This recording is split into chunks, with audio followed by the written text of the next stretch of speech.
के महीने की सुंदर पूर्णिमा दिन था। उस दिन माता पार्वती शंकर भगवान के लिए जब पकवान बनाने के लिए बैठी, कुछ नहीं मिला, तब माता पार्वती ने 3 अनाज को लिया, एक चना, दूसरा गेहूं और तीसरा जौ।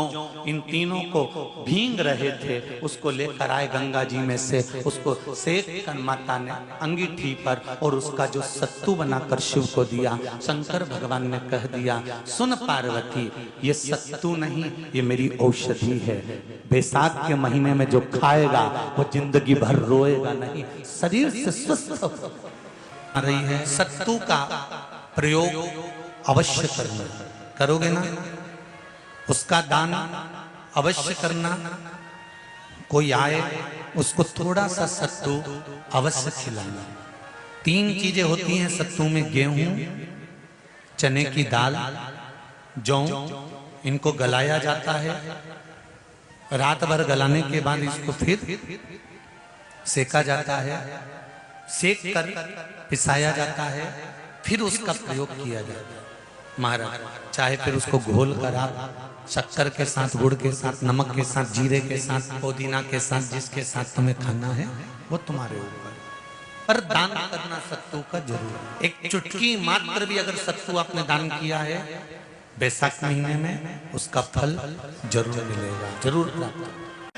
तुमने जो सत्तू दान करा है, बैसाख महीने में तुमने जो पानी पिलाया है, बैसाख महीने में तुमने जो सत्तू का दान करा है, बैसाख महीने में जो सत्तू तुमने किसी को खिलाया है, बैसाख महीने में सत्तू का लड्डू का भोग भगवान को लगाया है, वो सत्तू का एक एक कण तुम्हें 47वें दिन बेतरनी तरने के समय पर सामने आएगा और तुम्हें पार ले जाकर जाएगा। वो सत्तू एक पकवान बनता है शंकर जी का। शिव जी के हाथ में त्रिशूल है, शिव जी के 3 नेत्र, बेलपत्री में भी 3, बोलते जाओ, पत्ती। बैसाख के महीने में जो शंकर भगवान को प्रसाद का भोग लगता है उसमें भी 3 ही चीज। सत्तू कोई दूसरे महीने में बनता है? जम के तो बोलो नहीं। कब बनता है?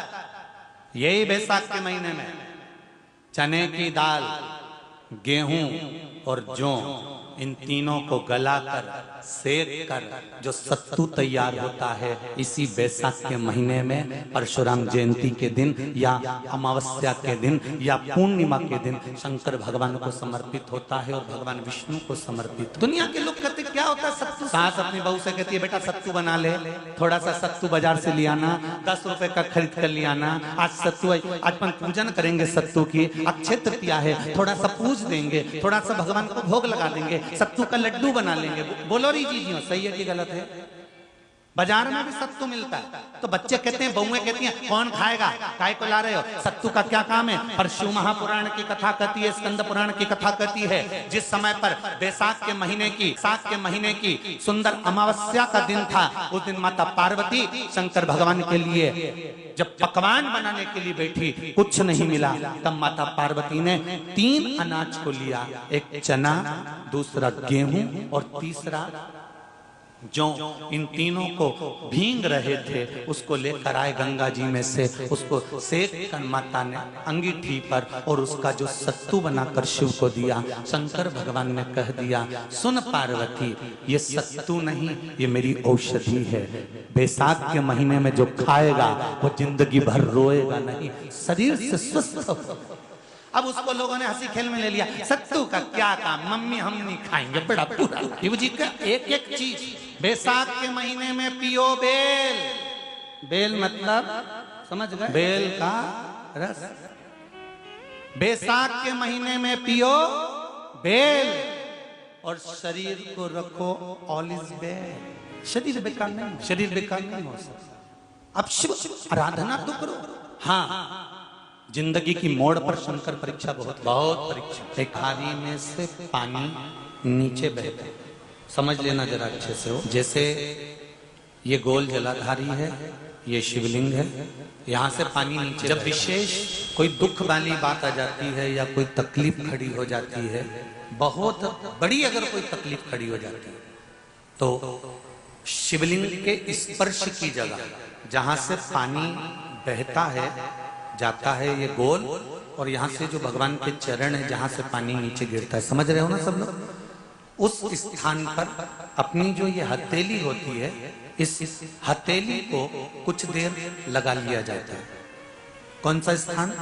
जहां से शिवलिंग पर जल चढ़ा, ये जलाधारी में गोल घूमा, घूम के जहां चरण से नीचे जाता है वहां कुछ देर के लिए इस हथेली को लगा लिया जाता है। अपनी हाथ की, सीधे हाथ की हथेली को लगाया जाता है। और देवाधिदेव महादेव का या तो पंचाक्षर मंत्र या षडाक्षर मंत्र या श्री शिवाय नमस्तुभ्यं इस मंत्र का या महामृत्युंजय मंत्र का स्मरण कर लिया जाता है। और दिल की बात भगवान शिव से कह दी जाती है, हृदय से कहकर 2 दिन, ज्यादा से ज्यादा 3 दिन, ज्यादा से ज्यादा 5 दिन, बस 6ठे दिन की जरूरत नहीं पड़ेगी, बाबा रास्ता खोल देगा और कार्य सफल कर देगा। दिल की बात कहो शिव से, हृदय की बात जब बाबा से कहोगे तो बाबा सुनेगा।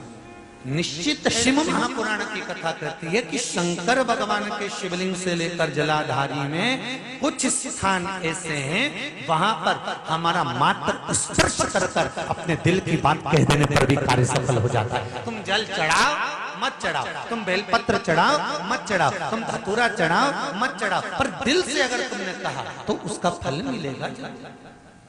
सत्तू 12 महीने खाओ मत खाओ। कौन सा महीना? बैसाख के महीने में सत्तू जरूर। और सत्तू चाइना से नहीं आएगा, इंडिया में ही बनेगा और बना रहा भारत में ही। चलो आ जाओ गरुड़ पुराण में,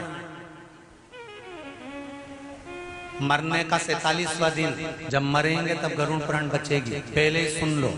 और जिसके पास में गरुड़ पुराण नहीं हो तो पंडित जी से मंगवा कर फिर पढ़ के देख लेना। मरने के 47वें दिन, 47 डेज, 47वें दिन किस चीज का दान तुम्हारे सामने आता है? मरने के 47वें दिन। 10 दिन तक तो जीवात्मा घर की अटारी फिरती, मरने के बाद 12वें के दिन चली जाती है। उसके बाद में जब 47वां दिन आता है तो 47वें दिन जीवात्मा को क्या दान करा जाता है? व्यक्ति ने क्या पुण्य करा होता है कि उसको नरक नहीं भोगना पड़ता, बेतरनी नहीं भोगना पड़ती, और सीधे बेतरनी से पार उतर जाता है। वो किस चीज का दान है? तो कहा शिव महापुराण में, गरुड़ पुराण में, कि वो सत्तू का दान है जो बैसाख महीने में करा जाता है।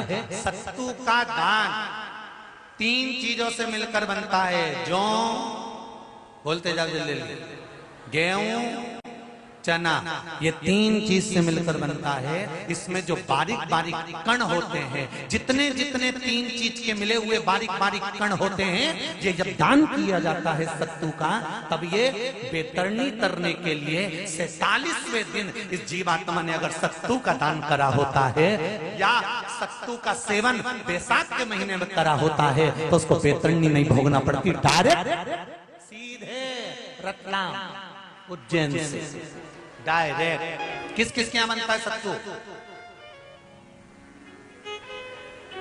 अगर तुमने बैसाख महीने में भगवान की जो पूजन करी थी तो अमावस्या के दिन, पूर्णिमा के दिन या अक्षय तृतीया के दिन तुमने जो सत्तू दिया था, भगवान तो गिनती बता देगा कि उस सत्तू में कितना कण था। और अगर नहीं बताए तो तुम आंदोलन क्या में बताओ पहले हमने कितना सत्तू दिया था, उसमें कितने कण। रतलाम की शिव महापुराण की कथा को सुनकर उज्जैन के कई मंदिरों में अमावस्या को, बैसाख की अमावस्या को जहां जहां अन्न क्षेत्र चलते थे, उन अन्न क्षेत्र वाली जगह उज्जैन की कई माताएं सत्तू पन्नी में बनाकर बेच रही हैं। और वो सत्तू उज्जैन के कई अन्न क्षेत्र में जा रहा है। जो अमावस्या के दिन अन्न क्षेत्र में भंडारे होते थे, अमावस्या के दिन वो अन्न क्षेत्र के भंडारे सत्तू के होंगे। और बैनर बने हैं बड़े बड़े।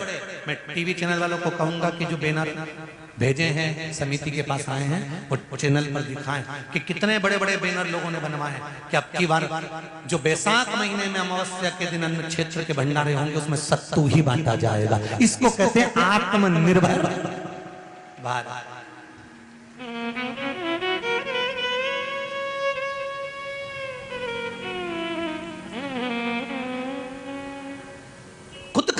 निर्माण करो स्वयं का। और पूरे उज्जैन में बड़े बड़े बैनर लगाए कि रतलाम में चल रही शिव महापुराण की कथा में जो प्रेरणा मिली है उस प्रेरणा के अनुसार सत्तू का प्रसाद, सत्तू का भंडारा वितरण किया गया। ये प्रेरणा, आने वाली पीढ़ी सत्तू को छूना पसंद नहीं करेगी। इसलिए मेरी जीजियों से निवेदन है, चने की दाल गलाओ, गेहूं गलाओ, जौ गलाओ। किसको आता है बनाना? आता है आप लोगों को? इनको गलाकर निकाल कर फिर उसको धीरे धीरे धीमी आंच में बोलती जाओ जरा, सेको, उतई सेको, जितना सब लोग खा ले और प्रसाद में भी वितरण हो। फिर उसको पिसवा लो, फिर भगवान को भोग भी लगाओ। और जो मेहमान तुम्हारे यहाँ आए बैसाख महीने में भले वो नहीं खाए तो आधी चम्मच दो, घोल के गुड़ से, शक्कर से, दिल से लो साहब। हमने रतलाम की कथा सुनी है, अब तो जो मेहमान आएगा बैसाख का महीना में सत्तू जरूर खिलाएंगे, चाहे कुछ भी हो जाए। खाओ तो जरा आधा चम्मच खाओ। ये सत्तू कहाँ काम आएगा? जम के बोलो जरा। मरने के 47वें दिन जब बैतरणी नदी को पार करना होगा तब घाट पर अपन सब मिलेंगे रतलाम वाले वहीं पे। मई ये हमारा वो दीनानाथ बैठा है हारमोनियम लेके गाने। इससे जब जब पूछो ना कि दीनानाथ तू मरेगा तो कहाँ जाएगा, बैकुंठ की नरक? तो क्या गुरुजी मुझे तो नरक जाना, मुझे बैकुंठ जाना ही नहीं। तो क्या बैकुंठ क्यों नहीं जाना? तो क्या बैकुंठ में जाके क्या करेंगे? वहां तो सब वीआईपी लोग मिलेंगे, अपना अपना कमरा छोड़ के ही नहीं आएंगे। नरक में ढेर सारे मिलेंगे तो मेरा भजन तो सुनेंगे। वही 47वें दिन तुमने जो सत्तू दान करा है, बैसाख महीने में तुमने जो पानी पिलाया है, बैसाख महीने में तुमने जो सत्तू का दान करा है, बैसाख महीने में जो सत्तू तुमने किसी को खिलाया है, बैसाख महीने में सत्तू का लड्डू का भोग भगवान को लगाया है, वो सत्तू का एक एक कण तुम्हें 47वें दिन बैतरणी तरने के समय पर सामने आएगा और तुम्हें पार ले जाकर जाएगा। वो सत्तू का 12 तारीख को हो जाएगी पूर्णिमा के दिन। गंगा के जल में मात्र 7 बेलपत्री डालकर जो नंदीश्वर भगवान अर्थात जो शंकर जी के शिवलिंग के सामने नंदी होता है, उस नंदी के चरण पर गंगा का जल चढ़ाकर बेलपत्री शिव पर समर्पित कर देता है, उसके घर में रुपया रुकना चालू हो जाता है। फिर वो गलत जगह पर नहीं जाता, गलत स्थान पर वो धन जाएगा ही नहीं। कई लोग इसको धन के लिए भी करते हैं, संपदा के लिए। संपदा के लिए अर्थात जिसका व्यापार नहीं चलता, जिसके घर में पैसा नहीं आता, या नौकरी नहीं लग रही, या सर्विस नहीं लग रही, आप अप्लाई कर रहे हो, जगह जगह जाकर इंटरव्यू भी दे रहे हो और पैसा नहीं आता, तो उसके लिए भी प्रयास किया जाए। के दिन अगर आप शंकर भगवान को एक लोटा पानी अगर शिव को समर्पित कर रहे हो, श्वेत पुष्प को रखकर शंकर जी के ऊपर सफेद फूल को चढ़ाकर अगर एक लोटा जल भी, एक पात्र जल भी शंकर को समर्पित कर रहे हो, तो ये लक्ष्मी के लिए ही तो कर रहे हो। कौन सी लक्ष्मी? पूर्ण लक्ष्मी। पूर्ण लक्ष्मी। आपको पहले भी कथा में कहा, एक बार भगवान विष्णु के सामने लक्ष्मी मैया ने बहुत तेज स्वर में कह दिया था, नारायण, दुनिया के लोग आपका नाम जपते हैं, दुनिया के लोग नारायण नारायण कहते हैं, दुनिया के लोग आपका भजन करते हैं, पर सत्य मायने में कहूं ना तो मेरे बिना दुनिया के लोगों की नहीं चल सकती, मेरे बिना दुनिया नहीं चल सकती, संसार मेरे बिना नहीं चल सकता। भगवान विष्णु ने कहा ये तो गलत है लक्ष्मी आपका कहना। एक दिन लक्ष्मी को अहंकार आ गया, अहंकार के संबोधन जब माता लक्ष्मी करने लगी तो भगवान उसी समय पर भगवान विष्णु को क्रोध आ गया और भगवान विष्णु ने कह दिया, लक्ष्मी तू इतनी बड़ी बड़ी बात कहती है कि तेरे बिना नहीं रह सकती संसार। मैं तुझे कहता हूं लक्ष्मी तू अपूर्ण है, तू अपूर्ण है, तू पूर्ण कब हो गई? तेरी पूर्णता कहां? पूर्ण कर रहे हो, आपको ये ज्ञात हो रहा है? आप मुझे अपूर्ण कर रहे हो।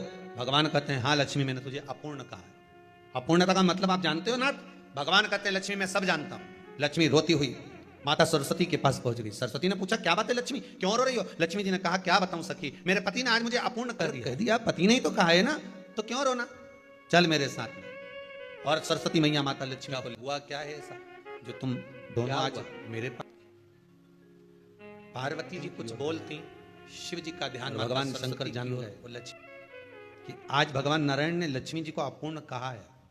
आप देखें माता पार्वती क्या कर सकती है, इसको पूर्ण बनाने के लिए करेगी क्या हुआ। माता सरस्वती जी बोली लक्ष्मी को अपूर्ण कर दिया, अपूर्ण कर दिया। हाँ तो क्या सोचना उसके लिए, इसको मैं अभी पूर्ण बना देती हूँ।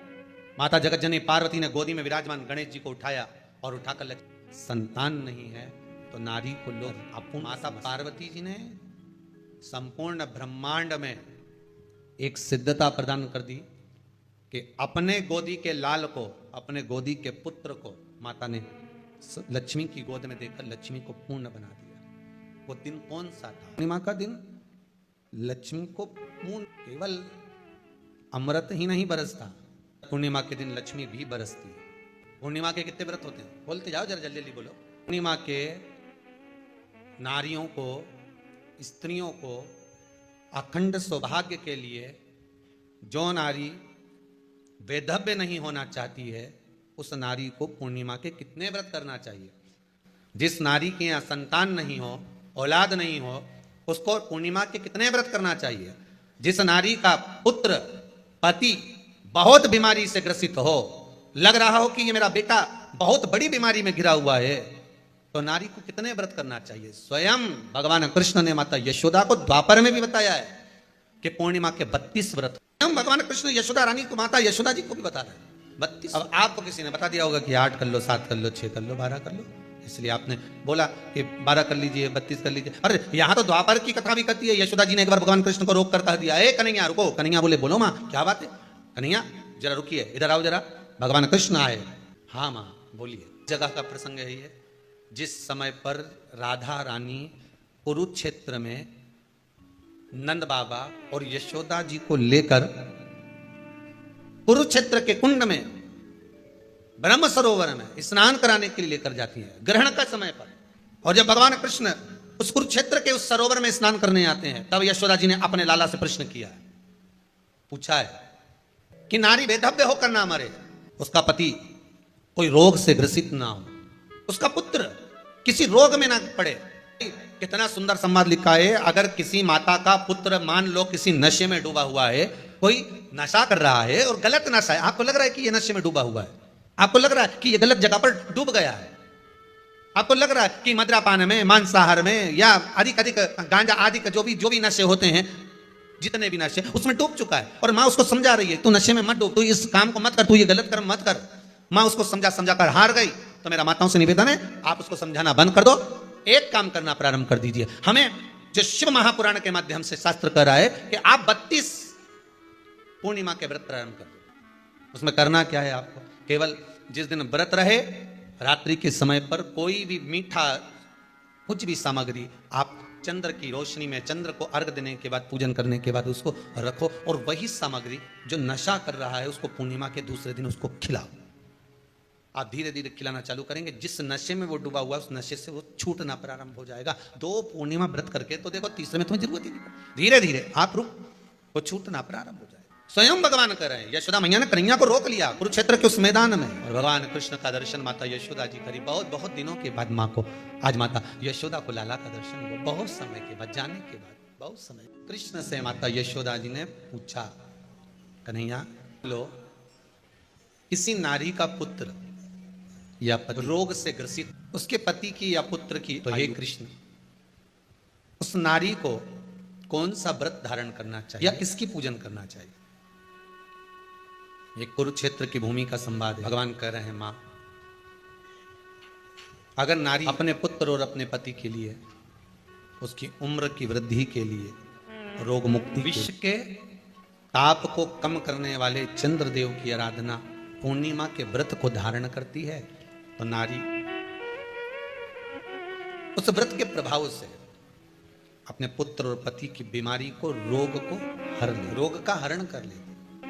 जो बच्चा बुद्धि से विकलांग हो, विद्या में कमजोर हो, परीक्षा हॉल में पेपर देते समय भूल जाता हो, वे एक काम ना करता हो, निवेदन है किसी भी पूर्णिमा की रात्रि को 12 बजे गाय के, गौ माता देसी गाय के जो 4 थन होते हैं, उन 4 थन में से जो आगे के थन होते हैं, 2 पीछे की ओर होते हैं, 2 आगे की ओर होते हैं, तो जो आगे के 2 थन है, उस थन का दूध निकलवा लिया जाए और उस दूध का कोई भी मीठा पदार्थ बनाओ तो ठीक है, ना बनाओ तो उसी दूध में शक्कर मिलाकर पूर्णिमा की रात्रि को जो विवेक से कमजोर हो, बुद्धि से कमजोर हो, या याद करा हुआ सब भूल जाते हो, या आपके लिए भी है कोई चीज रखते हो भूल जाते हो, विवेक याद नहीं रहता, बुद्धि में इतना प्रबल बल नहीं आ पाता, याददाश्त कमजोर होती चली जा रही, तो किसी भी पूर्णिमा की रात्रि को 12 बजे गाय के आगे के 2 थन का दूध, उसमें कोई पदार्थ शक्कर गुड़ कुछ भी मिलाकर भगवान के चंद्रदेव की साक्षी में उसको पिला दिया जाए। महाराज बार बार पिलाने की जरूरत ही नहीं पड़ेगी, एक ही बार में काम कर जाएगा और विवेक पूर्ण तरह से कार्य करने लगेगा। इसी गाय के आगे के 2 थन का दूध बड़ा प्रबल होता है। पूर्णिमा की रात्रि को 12 बजे उसका प्रयोग किया जाए। दूध को निकाल लो, शाम के समय रात्रि के समय ग्वाले से कहकर जिसके यहाँ पर देसी गाय हो वहां निकलवा कर उसको रखा जाए, उसका पान करा जाए। रोग बीमारी में प्रबलता, तो मां यशोदा जी जग कल्याण के लिए पूछ रही है। जब देवता 33 कोटि देवता उस चंद्र के इंतजार में रहते हैं कि ये चंद्र प्रबल होगा, तब जाकर ये चंद्र यहां पहुंचेगा, तब जाकर हम मंथन करेंगे, तब जाकर वो अमृत मिलेगा, और उस अमृत को देवता धारण करेंगे तो वो आनंद पा जाएंगे। हम क्यों एक एक पूर्णिमा छोड़े? एक एक पूर्णिमा के महत्व को जानिए। कोई पूर्णिमा साधारण नहीं है, कोई प्रदोष साधारण नहीं है, कोई शिवरात्रि साधारण नहीं है। 12 महीने शिवरात्रि पड़ती है, 12 महीने में प्रदोष पड़ते हैं, उसका महत्व ही नहीं जान पाते। कौन से प्रदोष पर क्या करना है, कौन सी पूर्णिमा को क्या धारण करना है, कौन सी शिवरात्रि पर। कई लोगों को तो यहां तक नहीं मालूम था कि भाई श्रावण के महीने में भी शिवरात्रि आती हो, तो बस लोगों के कि शिवरात्रि का पूजन हुआ, तो उसका स्मरण क्यों छोड़े हम? अगर ये वेद और शास्त्र ब्राह्मणों को दिए गए हैं, ये वेद और शास्त्र विद्वज्जन को दिए गए हैं, तो इसका स्मरण होना चाहिए कि हम निकालकर जनमानस तक ये चीज पहुंचाएं कि हमें इस दिन ये पूजन करना है, उसका स्मरण होना चाहिए। भगवान कृष्ण से यशोदा जी ने पूछा तो भगवान कृष्ण ने कहा, मां पूर्णिमा का व्रत अगर नारी 32 पूर्णिमा धारण कर लेती है तो वो नारी वेदव्य होकर नहीं जाती। पर आप लोग व्रत जो करते हो ना, जो भी व्रत आप लोग उठाते हो, सोमवार का व्रत जैसे किसी माता जी ने उठा लिया और वो उठाने के बाद, हम तो शादी नहीं हुई थी ना जब भी सोमवार व्रत करते थे, अब शादी हो गई अभी भी हम सोमवार का व्रत कर रहे हैं, करे जा रहे हैं, और उसका कोई उद्यापन नहीं करा, कोई संकल्प नहीं लिया गया कि मैं 5 करूंगी कि 16 करूंगी कि 25 करूंगी कि 31 करूंगी कि 21 करूंगी। इसलिए पूर्णिमा व्रत का विधान में कहा गया कि 32 पूर्णिमा का पहला संकल्प होना चाहिए। उसके बाद आपकी 32 पूरी हो जाए, फिर आप दूसरे और व्रत कर लो, फिर 32 कर लो, फिर 32 कर लो, पर उसमें पूर्णता का भाव। अभी तक किसी के सोमवार और गुरुवार और शुक्रवार के व्रत ही पूर्ण नहीं हुआ, अभी तक चल रहा है, अभी तक चल रहा है। हम तो सोमवार का व्रत करते हैं, हम तो शनिवार करते हैं, अब शनिवार करते करते 4 साल हो गए, 6 साल हो गए, 5 साल हो गए। भगवान को तो थोड़ा बहुत कुछ खिला पिला के उनको एक बार तो विश्राम दे। भगवान भी मन में सोच रहा, अब तो निपटेगी तभी छोड़ेगी। कोई भी व्रत आप करो, उस व्रत का एक संकल्प, एक नियम कि मैं इतने व्रत करूंगी, ये मेरा नियम। जैसे नवरात्रि के 9 दिन मैंने करे, व्रत धारण करे, 10वें दिन उसको छोड़ दिया। अब तुम तो सोच कर बैठी कि ये मैं 9 दिन धारण कर लूंगी, ने एक दिन बाद एकादशी पड़ रही है तो 10वें के दिन कौन छोड़े, दशहरे का भी व्रत ये भी कर लूं, 11 भी पूरी कर लूं, उसके बाद प्रदोष भी कर लूं, और प्रदोष के बाद में मैं फिर जो द्वादशी पड़ी 12 पड़ी वो कर पुरा के इसके बाद ही छोड़ूंगी। थोड़ा सा जिस व्रत को उठाया गया, जिस व्रत का नियम लिया गया है, उस व्रत का प्रदान कर फिर उसको थोड़ा सा भाग प्रदान कर हमने ये व्रत पूर्ण कर लिए। भगवान हमारा ये व्रत आपकी कृपा से, हे विश्वनाथ, हे शंभु, हे त्रिकालदर्शी, हे कैलाशी, मेरी 26 एकादशी आज पूर्ण आपकी कृपा से हुई है, इसलिए मैं उद्यापन कर रही हूं, आपकी कृपा से कर रही हूं। उसके बाद फिर उठाऊंगी, फिर कर लूंगी, पर आज मैंने पूर्णता का भाव लिया। उद्यापन नहीं करो तो किसी विद्वान ब्राह्मण को घर में बुलाकर अभिषेक पूजन करा लो, उसको भोजन करा दो, दक्षिणा आदि प्रदान कर उसको विदा कर दो, उसमें भी सुख का भाग। इतनी पूर्णिमा जम के बोल दो, 32 पूर्णिमा कौन कर रहे हैं? भगवान कृष्ण। किसको कर रहे हैं? माता यशोदा को। किसने ये व्रत धारण किया? तुम्हें कुछ मालूम है किसका होता है ये व्रत? भगवान कृष्ण ने कहा ये शंकर और पार्वती का व्रत है। किसका व्रत है? शिव और पार्वती का। पूर्णिमा का व्रत शंकर और पार्वती का व्रत। तो कोई कहे कि ये तो भगवान कृष्ण का व्रत है, तो ये तो कृष्ण भगवान तो द्वापर में आए हैं, पर पूर्णिमा का व्रत तो स्वयं माता पार्वती जी ने भी धारण करा है। जिस समय पर कार्तिकेय महाराज को गंगा मैया प्रकट कर रही थी और तारकासुर का जब संहार करना था, तब माता पार्वती ने शंकर जी से पूछा था कि तारकासुर को मारने के लिए आपके पुत्र की जरूरत है, आपका पुत्र प्रकट कैसे होगा? क्योंकि आप तब साधना में लगे रहते हो। भगवान कहते हैं चिंता मत कर, तू एक काम कर, पूर्णिमा व्रत को धारण कर। मां पार्वती भी जिस व्रत को धारण करी है, तो कोई ये द्वापर का व्रत शास्त्र कह रहा है कि कोई भी अगर आप प्रसंग धारण कर रहे हो, कोई भी आप नियम धारण कर रहे हो, कोई भी आप व्रत धारण कर रहे हो, या आप किसी भी तरह का पुण्य भाग धारण कर रहे हो, तो उसमें जड़ की मूलता होना चाहिए। जड़ कहां? केवल पूर्णिमा का व्रत कोई केवल द्वापर का नहीं है, केवल त्रेता का नहीं, ये तो सतयुग के भी आगे का निकल चल, ना जाने कितने सतयुग, कितने त्रेता, कितने द्वापर हुए, तब से चला। नैनों में नंबर बढ़ते चले जा रहे हो, चश्मा उतर नहीं रहा हो, दूर का नहीं दिखे, कहीं किसी को पास का नहीं दिखे, रहते हैं। उसके लिए तुलसी की जो डंडी, जैसे बेलपत्र की जो ये डंडी है, ऐसी तुलसी का जो पत्ता होता है, उस पत्ते की जो डंडी होती है, उस डंडी को चंद्रमा को देखा जाता है, उस डंडी की जो कोर होती है, उस कोर को दृष्टि से मिलाया जाता है। ठीक 12 बजे आप चंद्रमा की, जैसे चंद्रमा का भाग, उस चंद्रमा के भाग को आप उस डंडी के भाग से निहारने का प्रयास करें। मारा घर में आई है, घी का दिया लगाई है, उस घी के दीप को लगाने के बाद पूर्णिमा के दिन उस पर एक प्लेट थोड़ी तिरछी कर रख दो, जिससे उसकी कालोच, काई की उस दीप की, घी के दीप की कालोच उस प्लेट पर आ जाए। थोड़ी सी कालोच ले लीजिए, 5-10 मिनट में आ जाएगी। उसको गाय के घी में मिलाकर आंखों में सुरमा लगाकर रात्रि को सो जाइए। 3 दिन बाद आप महसूस करेंगे कि नेत्र की ज्योति बढ़ना प्रारंभ हो रही है। अब इस प्रयोग को करने में कोई धन लगा तुम्हारा? अरे बोलो तो सही, कोई दौलत लगी तुम्हारी, कोई संपदा, या फिर तुमने सियोर वाला महाराज के लाके खूब बटोर के दे दिया, कुछ लगा नहीं। तुम करोगे, लाभ तुम्हें मिलेगा। ये जितनी पूर्णिमा के व्रत हैं, जितने 12 महीने जो पूर्णिमा पड़ती है, पूनम पड़ती है, ये भले दुनिया के लोग कहते हैं कि ये भगवान राधा और कृष्ण से संबंध, हम और कृष्ण से संबंध रखते हैं, पर इनका यदि सही संबंध समझा जाए, इनके सही संबंध का यदि स्मरण करा जाए, इनके सही संबंधों का यदि वर्णन किया जाए, तो शिव और चंद्रमा के जो मिलन का केंद्र बिंदु है वही पूर्णिमा है।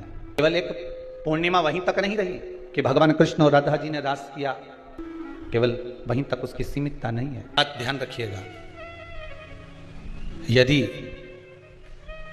काया का रोग हो गया, मान लो शरीर कहीं से सफेद पड़ रहा है, कहीं से काला पड़ रहा है, शरीर में से खाल की फुकड़ी निकलना प्रारंभ हो गई हो, शरीर में काले काले चट्टे पड़ना चालू हो गए हो, या कोई विशेष रोग, कोई विशेष में रोग है, बीमारी है, काया बेकार हो रही है, तो सीधी सीधी बात शिव महापुराण की कथा कहती है, सुंदर आनंद में श्रवण कर कर आप अपने जीवन को, ये पूर्णिमा शिव महापुराण की कथा कहती आ रही है।